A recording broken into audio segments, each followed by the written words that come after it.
Tushda kuydirilgan qo'rg'oshin ko'rishning ta'birlari.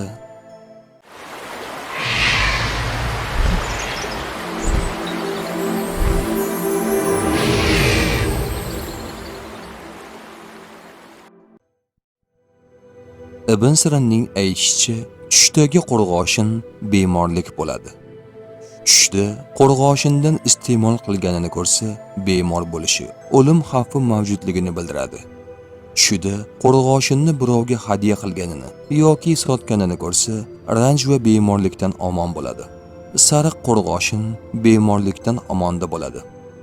Ja'far Sodiqning ta'kidlashicha, tushdagi qo'rg'oshin 3 narsaga dalildir: ranjga, bemorlikka, uqubatga va qiynoqqa.